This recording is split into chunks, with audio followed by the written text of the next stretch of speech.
सुखी जीवन का रहस्य क्या है? अगर आप इस अहम सवाल का जवाब चाहते हो तो इस कहानी को जरूर से सुनिए। जीवन बहुत लंबा होता है, लेकिन अगर उसके सत्य को स्वीकार ले तो सदियां क्षण में ही बीत जाती हैं। इस कथा को सुनकर आपको इसका महत्व समझ आएगा। आपको पता चलेगा कि जीवन का अमूल्य ज्ञान भी कभी कभी छोटे से साधारण इंसान से मिल जाता है।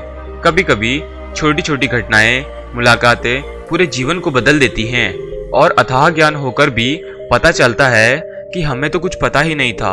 यह सभी बातों का अर्थ इस कहानी से समझे। सुखी जीवन का रहस्य। एक महान संत हुआ करते थे जो अपना स्वयं का आश्रम बनाना चाहते थे, जिसके लिए वो कई लोगों से मुलाकात करते थे। एक जगह से दूसरी जगह यात्रा के लिए जाना पड़ता था। इसी यात्रा के दौरान उनकी मुलाकात एक साधारण सी कन्या विदुषी से हुई। विदुषी ने उनका स्वागत किया और संत से कुछ समय कुटिया में रुककर आराम करने की याचना की। संत उसके मीठे व्यवहार से प्रसन्न हुए और उन्होंने उसका आग्रह स्वीकार किया। विदुषी ने संत को अपने हाथों का स्वादिष्ट भोजन कराया और उनके विश्राम के लिए खटिया पर एक दरी बिछा दी और खुद फर्श पर टाट बिछाकर सो गई। विदुषी को सोते ही नींद आ गई। उसके चेहरे के भाव से पता चल रहा था कि विदुषी चैन की सुखद नींद ले रही है। उधर संत को खाट पर नींद नहीं आ रही थी। उन्हें मोटे नरम गद्दे की आदत थी जो उन्हें दान में मिला था। वो रात भर विदुषी का सोच रहे थे कि वो कैसे इस कठोर जमीन पर इतने चैन से सो सकती है। दूसरे दिन सवेरा होते ही संत ने विदुषी से पूछा कि तुम कैसे इस कठोर धरा पर इतने चैन से सो रही थी? तब उसने बड़ी सरलता से उत्तर दिया, हे गुरुदेव, मेरे लिए मेरी ये छोटी सी कुटिया एक महल के समान ही भव्य है। इसमें मेरे श्रम की महक है। अगर मुझे एक समय ही भोजन मिलता है तो मैं खुद को भाग्यशाली मानती हूँ। जब दिन भर के कार्यों के बाद मैं इस धरा पर सोती हूँ तो मुझे माँ की गोद का आत्मीय एहसास होता है। मैं दिन भर के अपने सत्कर्मों का विचार करते हुए चैन की नींद से सो जाती हूँ। मुझे एहसास भी नहीं होता है कि मैं इस कठोर धरा पर हूँ। यह सब सुनकर संत जाने लगे। तब विदुषी ने पूछा, हे गुरुवर, क्या मैं भी आपके साथ आश्रम के लिए धन एकत्र करने चल सकती हूँ? तब संत ने विनम्रता से उत्तर दिया, बालिका, तुमने जो मुझे आज ज्ञान दिया है उससे मुझे पता चला कि चित्त का सुख कहाँ है।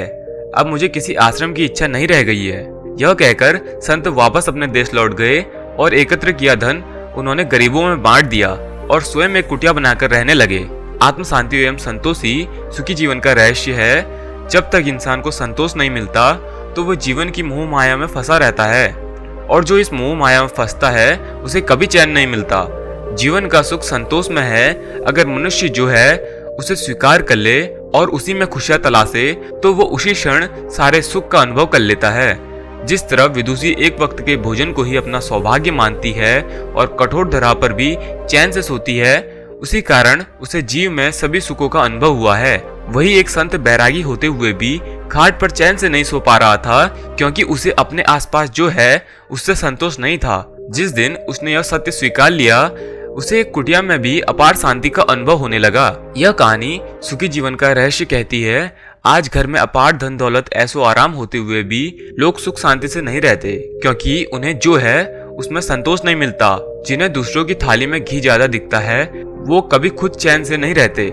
व्यक्ति को हमेशा वो चाहिए जो उसके पास नहीं है, और वो मिल जाए तो नई महत्वाकांक्षा उसकी जगह ले लेती है। इस तरह पूरा जीवन असंतोष में ही बीत जाता है और अंत समय में भी चैन नहीं मिलता। अंततः संतुष्टि ही जीवन का मूल मंत्र है।